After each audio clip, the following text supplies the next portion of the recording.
Hey everyone, welcome back to the Always Closing podcast. Today I have a very special guest with me, Mike Belfor with American Pacific Mortgage. Thank you very much for doing this, Mike. Thanks for taking the time to speak for us with us today.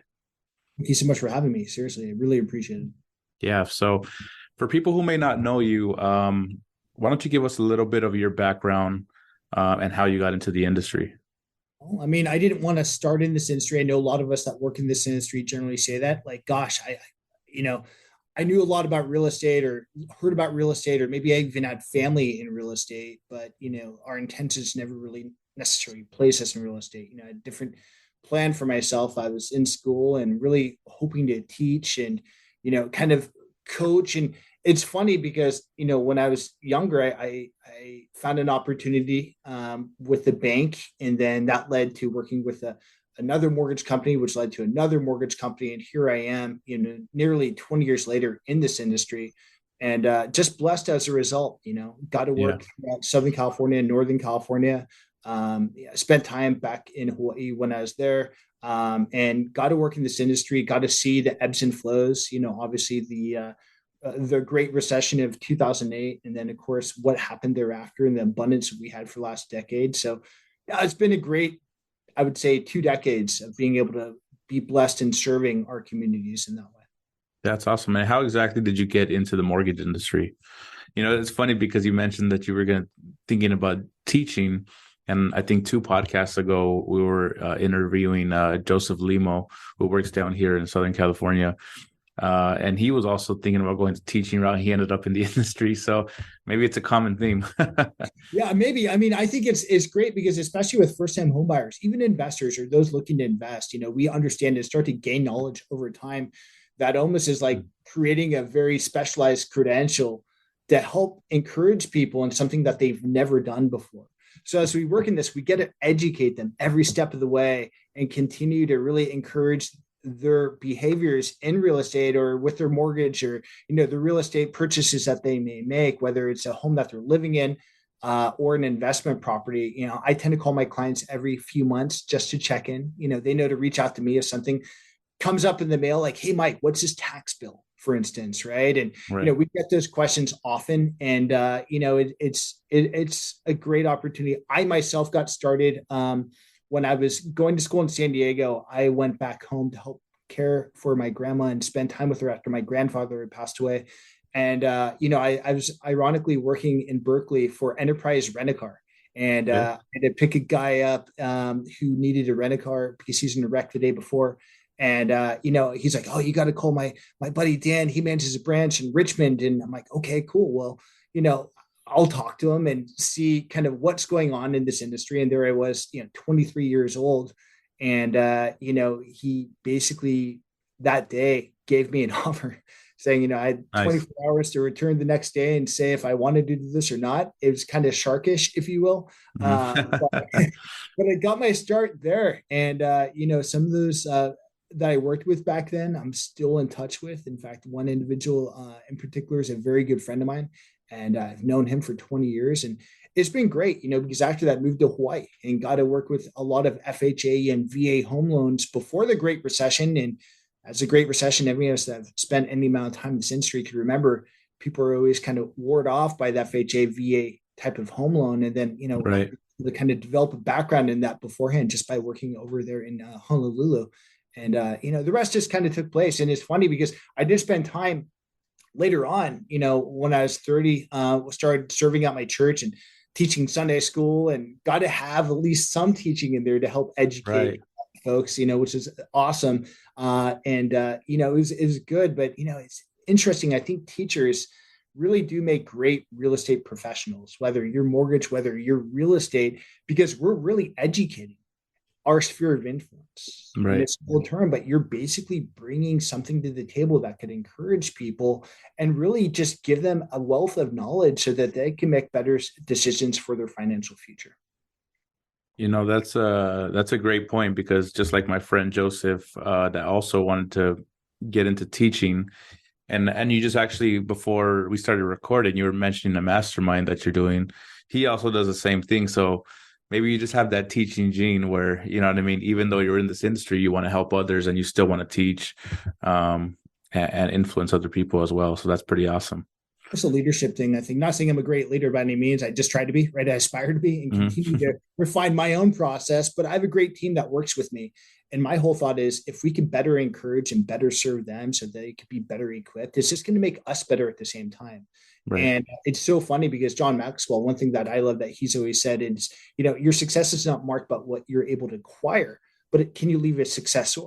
Because if you think about it in the greater scheme of things, if you have a great skill set and it's performed and you've done incredibly well, no matter the industry, but you could teach that skill set to somebody else, they have their own skill set. You have that compound effect.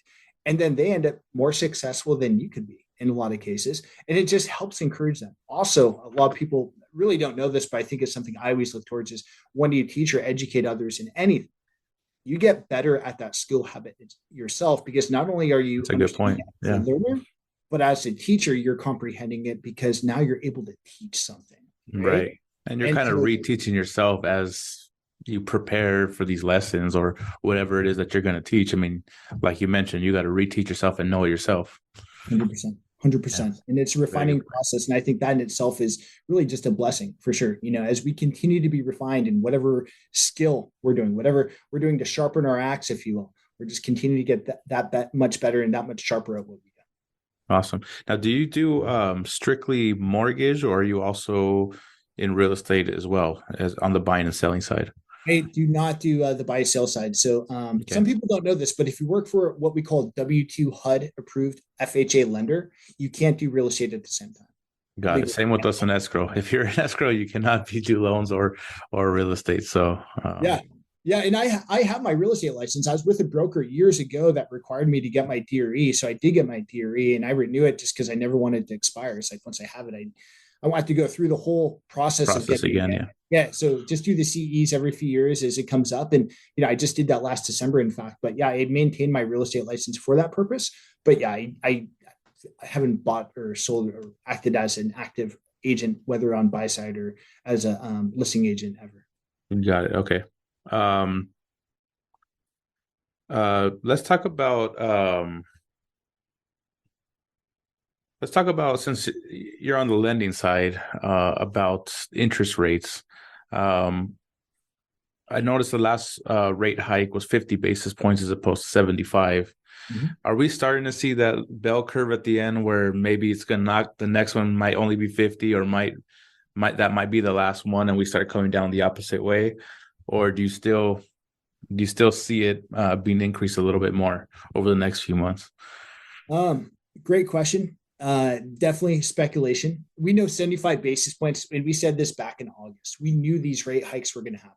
Right. We knew that, and if you look at history, and if you go to my website, I have a blog, and I actually go back to look at the last 5 or 6 major recessions and looking at what happened in the early 80s to curb hyperinflation as we have right now. And there's a whole thing, if we could get into, or it's probably too much time to even get into kind of how we got here with inflation, but really in order to curb inflation, the Fed doing what they're doing is going to actually help not only our economy, our inflationary numbers, but it's also going to help interest rates. And people don't think about that. Inflation has to come down. The way to curb inflation is raising that short-term interest rate. So if we look back to, last summer, and we started to see a lot of these hikes just every month, 75 basis points.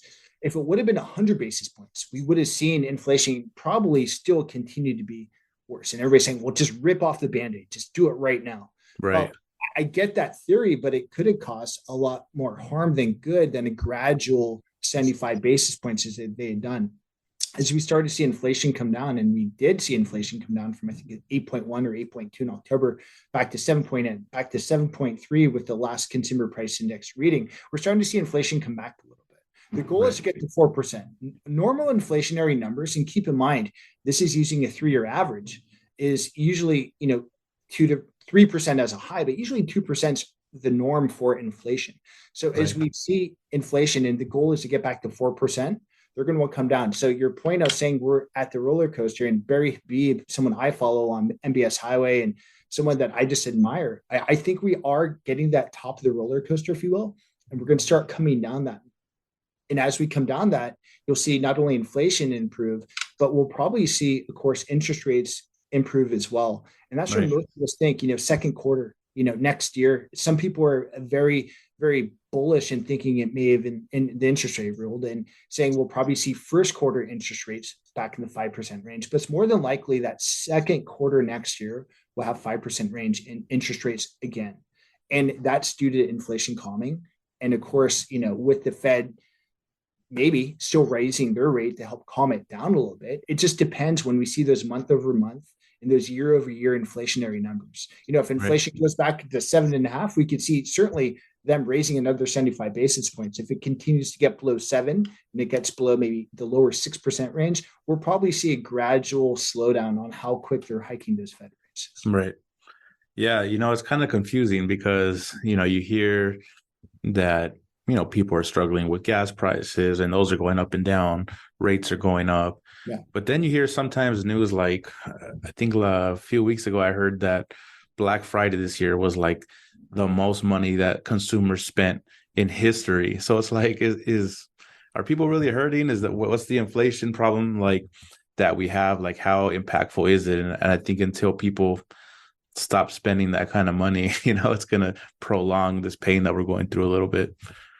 I think you're exactly right. I think, we're already probably going to the recession, and I got a lot of people responding to something I just posted not too long ago, but it's about recession. And it's more like we're already in the beginning stages of a recession. And it's not only because of the few quarters of negative GDP growth, but which is the textbook definition of a recession. You're recessioning with your gross domestic product nationally, right? We're already Right. seeing that, but you're also seeing hyperinflation. You're also seeing something that we see with treasuries, which is inversion. So when you see those lines crossed from one bond to the next, and it's a shorter bond, you tend to see this thing called inversion. As we see that, it definitely means, hey, we're looking probably are going into a recession.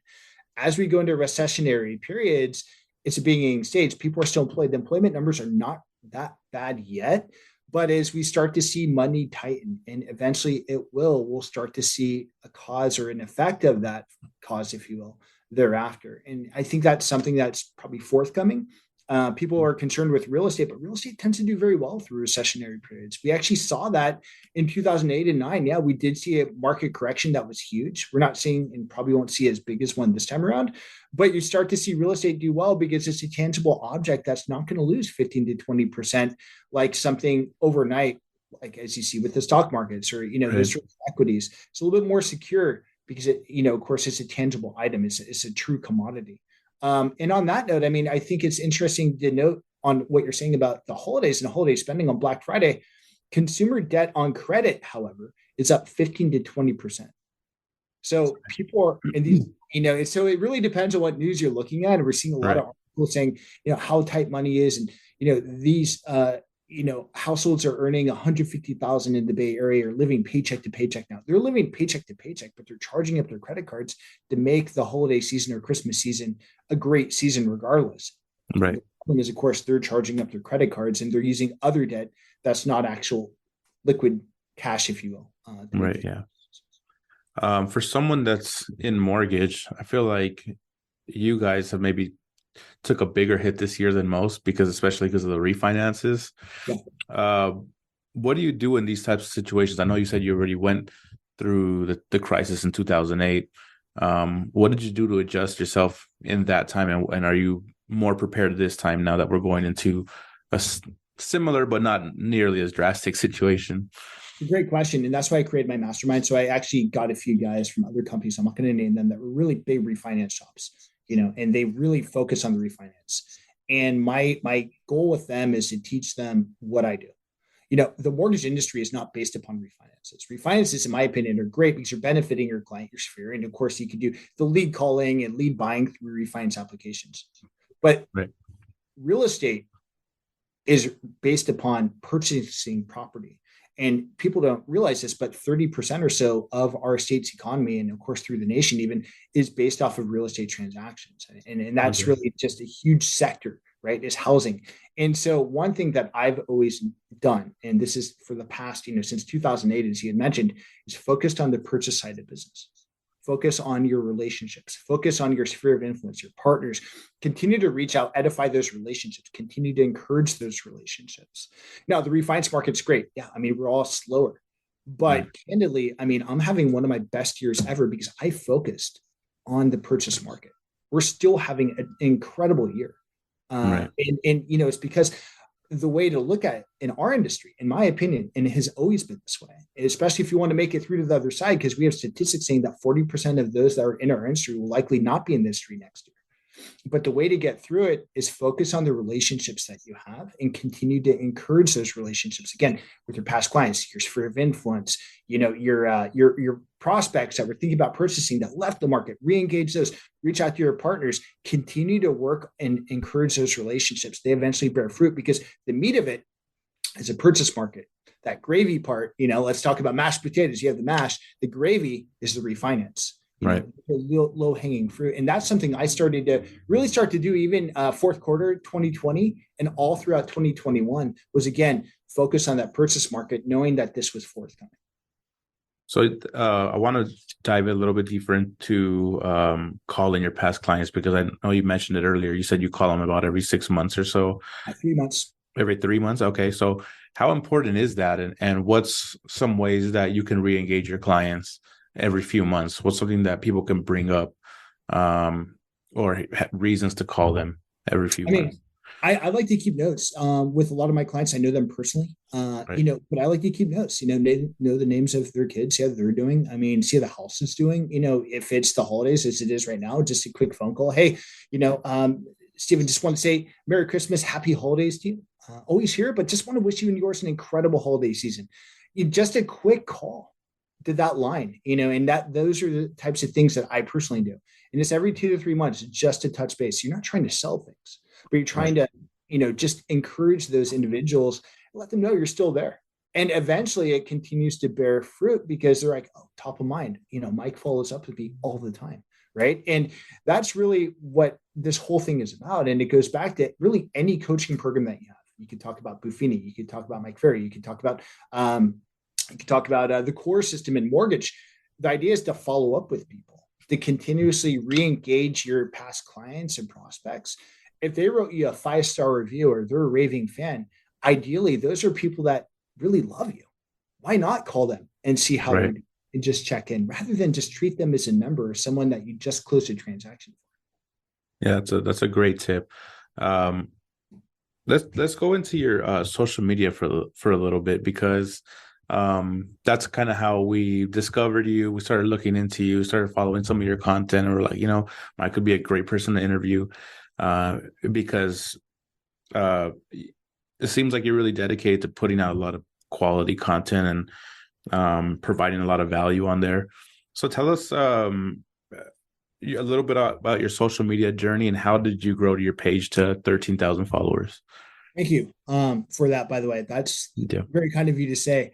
Again, re-engaging, just kind of continue to share stuff. I did this over years. I grew an Instagram platform 5 years ago now, 6 years ago, and just continue to follow and follow and follow and follow, other folks and re-engage people in my own sphere, if you will. Just continue to find stuff that is eye-opening. It seems like, Instagram has changed, and I joke about this because I'm not a fan of video, but video is what you have to do these days. You have to create these reels, and so about a year ago, even I had to reinvent myself because I would post amazing. And how I grew originally was posting great photos in, throughout San Francisco or throughout, Southern California that I was taking just because I have a hobby in, photography, among other things. So I would post a great photo and, just of a property or whatever it may be. And then you start to get all these followers for stuff like that 5 years ago. Now it's about these reels, and we hear reels, video, you have to do video, and we hear so much. So I started to do that a year ago. And then, my marketing team, we'd come in my office and we'd shoot these videos, and there was always these random questions of, hey, Mike, hey, Mike, what about this? Or, hey, Mike, what about that? Hey, Mike. Yeah. So we started to do those. And then I became even to my own sphere, like, hey, Mike. And it's just funny. Right. But it was just consistency is the tip, I guess. I mean, to answer the question is consistently, even back then when I was just posting awesome photos, or if I was sharing, stuff, the tips I have is be consistent, figure out what your audience is looking at when they're looking at it. You can do that through your professional dashboard, see the peak hours for when they're looking at stuff. The second thing is, of course, making sure your story feed is always current and always have stuff going on. The third thing, of course, is creating those videos. If you create reels, the one thing we've noticed is captions. Of course, the statistic is, I think 93% of people will look at videos with captions versus not, and they'll watch it all the way through. So using captions is a huge thing. And then, making sure I'm learning this one, but not having 100 hashtags anymore. You want to have 5 or 6 hashtags. I think social media is getting smarter, is where they're going to realize if you have 20 hashtags and they're irrelevant to that post, they're not going to kind of help share or boost that reel in the market or what you're trying to gain attention on. And as you continue to do that, you gain followers. And then, of course, re-engaging those followers. So if you're on social media, you're just kind of on a soapbox, but not re-engaging, does it really do anything? I mean, you're just out there saying stuff. And right. So we noticed that even with a lot of the real estate posts that we see today, there's nothing wrong with, of course, the tips, but they don't engage in the same way that a video would, because you're not giving knowledge that people are really looking for. Like home maintenance tips are great, but I'll put those on my story feed now versus putting them actually on my page itself. Okay. Another thing I noticed on your page is you don't talk a lot about yourself, really. Like, you don't say, oh, I just funded this loan or I just closed this escrow. All of it is it seems like 99% providing value and educating and teaching, as we discussed before. How important is it to have that type of content as opposed to just maybe speaking about your own accomplishments? I mean, I'm not a guy to boast in a lot, to be honest. Mm-hmm. And I hold the one thing that I always thought about. It's in the book of Proverbs, it's in the Old Testament, in the Bible, and it says a good name is to be better desired than great riches. So I'm not going to sit there and boast about another funded transaction. And, we're stoked that we're doing it. I'll put that on my story feed, but I want to provide value. So if you're looking for, maybe down payment assistance, hey, how can I buy a property with little to nothing down? How do I do that? How can I improve my credit score? What is a budget? These things, a lot of them don't even have to do with real estate. Right. But I've learned over the years, and things I've actually coached some of my clients and friends with, is how to build a budget, how to properly look at your budget and to really steward what you have. And really at the end game goal is to provide, as you mentioned, value, right? And again, I'm not going to knock saying just funding, because I see a lot of those and there's nothing wrong with those. But what I'm more stoked with is when I get the 5-star reviews. If you notice, I had the 5-star reviews on my story feed a lot of times, just because I'm so happy to just have that person that stoked with the performance that they received with us and just completely satisfied. At the end of the day, we want to provide value. And that's kind of the data boy. And that's the greater reward than the just funded type of post or just closed type of post, in my opinion. Yeah, exactly. Let's talk about the sphere of influence, because I've noticed you brought it up a little while ago and I've seen you post about it on your page. Yeah. What does that mean? Can you tell us a little bit about that for people who may not know? Yeah, it's a great question. So sphere of influence is basically your surrounding sphere, if you will. So we all have, connections to people, as we heard, is this adage of 6 degrees of separation, right? But it's reaching out to encourage those individuals. So if you're talking to someone, who else do you know? It's not, do you know anybody, but it's actually asking the right question of who do you know? Let them think of perhaps a name even, but it's just continuously following up with your sphere, the people that you've closed transactions with, the prospects that maybe you didn't close, but you're still following up on it. They didn't tell you, I hate to say it, but take a hike. A lot of people, if they come as an online lead, like, just don't call me. And that's okay too. You just turn around and say, well, I appreciate that for sure. If you ever need anything, you have my information, call or text me anytime. Also, if you know anybody, please keep me in mind. And it goes back to this mayor campaign, and to kind of give a nod to the Buffini coaching platform. They talk about this mayor campaign and essentially being the mayor of your area, or is a lot of agents know, farming your specific area. And as you build up that farm list, that is your sphere, or it becomes your sphere with hope and just work, right? And so those are people that would call upon you regularly. That's your sphere of influence. So back to basic principles, let's use gardening as an example. If you plant a seed and you water it, it ends up bearing fruit. What you then want to do is continue to nurture that plant. So you have to trim the vines, right? You have to continue to take care of whatever type of plant that is so it continues to bear fruit. That's really the whole philosophy, I think, that's grounded and rooted in that whole sphere of influence. You have the fruit, you planted the seeds, you have the fruit, continues to bear fruit, continue to edify and encourage that. So it continues to bear fruit. How about how deep or wide should that sphere be? Meaning, should you just really dig in deep into one specific area? Should widen that out a little bit, maybe across a few different cities and maybe even a few counties, Yeah. or do you just recommend kind of just digging down in one specific area? I say start with one area and see how it grows, and then it grows to another area and see how that grows. So I started in Northern California, right? I don't I'm no longer doing loans in Hawaii, but it's something I always thought about because I still have friends out there. Hey, Mike, are you working out here yet? But it's funny, but Northern California, we really set up throughout the 9 Bay Area counties, and the 9 Bay Area counties in the Bay Area, the way it's set up is kind of a normal thing. We see a lot of people move from Alameda to Contra Costa. Then we see them even cross across the Richmond Bridge into San Rafael, or, from Marin into Sonoma counties up in that area. Southern California, we tend to see a lot of the same thing. We could see Orange County go into Riverside or into San Diego County. So I work both markets of both, in Northern California and the Orange County market now, because, we have, essentially an established relationship and sphere in both areas. So it's just continuing those areas. Now, if they grow and continue, to expand, then of course, yes, but the sphere is really not just the demographic, but it's your clientele.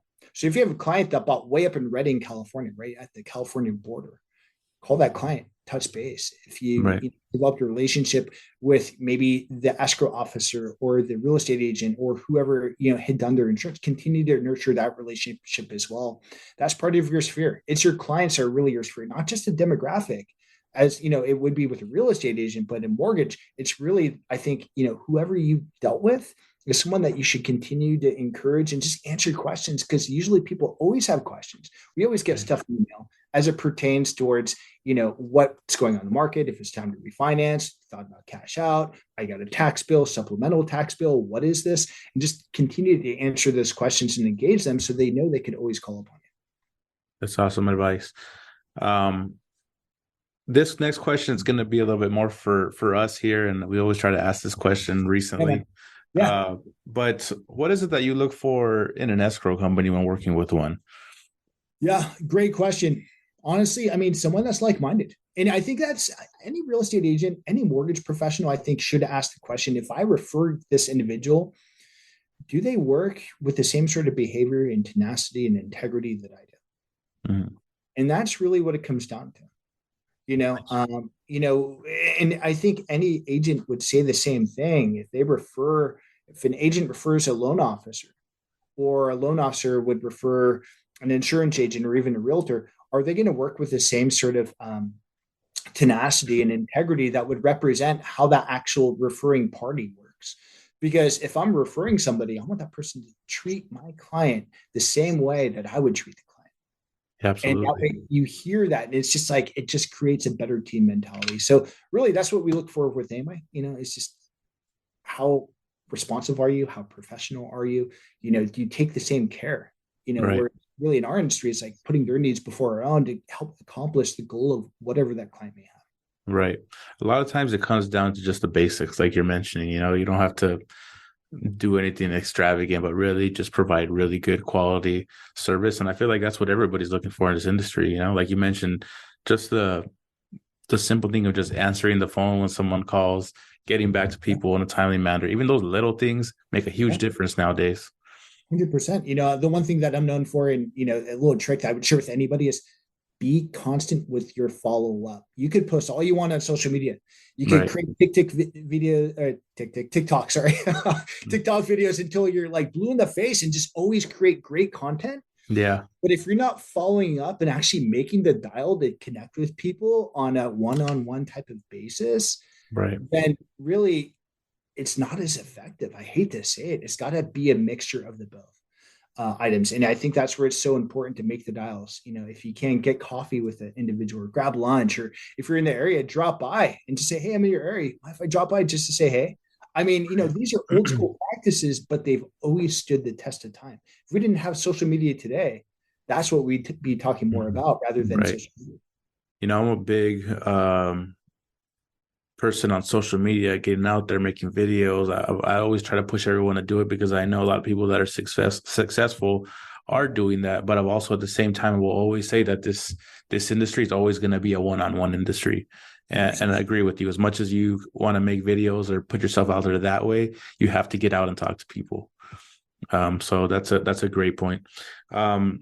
What's one last tip that you can leave people viewing this video, specifically maybe new agents in the industry, new loan officers, maybe people that are struggling a little bit right now? What's one tip that you can leave them with? Um, Gosh, it's a I know great I question. put you on the spot a little bit. You know, a little bit here, and forgive me for the length of that answer. But there's really two things I think is stay vigilant. And what I mean by that is, if you want to stay in this industry, stay in this industry. We've been abundantly busy for 2020 and 2021. Go back to basics then, right? So understand that back in the day in this industry, if it was the holiday season, it tended to slow down. Enjoy this slowness. It's been chaotic for 2 years. Enjoy the season where, yeah, it might be, a couple of less transactions or not as many refinances if you're a loan guy, but stay vigilant and enjoy the season because it will turn around. We're in a season right now, but it does turn around. And the second thing to that point is go back to those basics. For myself, I kid you not, I make at least $50 a day. I try to set at least 2 to 3 face-to-face appointments a week, right? And these things are just basic old school steps that really each one of us could do to continue to bear fruit. And it's really the stuff that is, again, timeless, that has stood the test of time.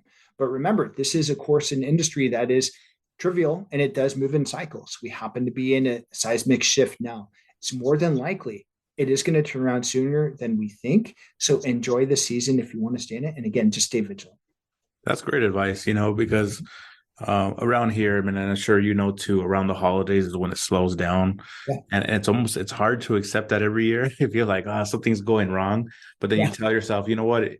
In addition to just this market change that we're going through, it is our slow season, right? I mean, the holidays typically up until maybe even the end of January, sometimes it's just really slow. So now I think going into it this year, I've seen myself enjoy the time a little bit more, maybe do a couple other things that you don't normally do or have time to do, instead of just maybe worrying about it so much, just enjoy the time off. And I'm not saying take it completely off, because we should always be kind of still working a little bit, but it's a great advice to kind of just maybe enjoy the season a little bit more than just worrying about it too much. So yeah, worry doesn't give you one extra day, doesn't give you right. one extra moment. Why be anxious for anything, really? I mean, because we know it's going to turn around. Right. And so, today is today. Make today the best you can. Don't worry about tomorrow. Tomorrow has its own trouble. Just make today today. It's going to be fine. But keep balance. If you have a family, I was blessed last summer. We have our first child that we welcomed in the world. I'm just thankful that I could spend time with her. In 2020. Amazing. Congratulations. Thank you. I mean, it's just so funny. We're so busy. There's no way I could have spent and invested that sort of time with my family as I am right now. And it's just those sorts of things that matter, because it's so easy to get things out of balance with life and work in this industry. And it's just taking the time to just appreciate that, I think, is huge. Great advice. Do you have any last words? Anything that you want to mention? Where can people find you and follow you? Yeah. And also, I see the guitars in the background. So do you play? Can we see you jam out somewhere? Absolutely. I've been studying music for 30 some odd years, actually. And still play as much as I can with the newborn.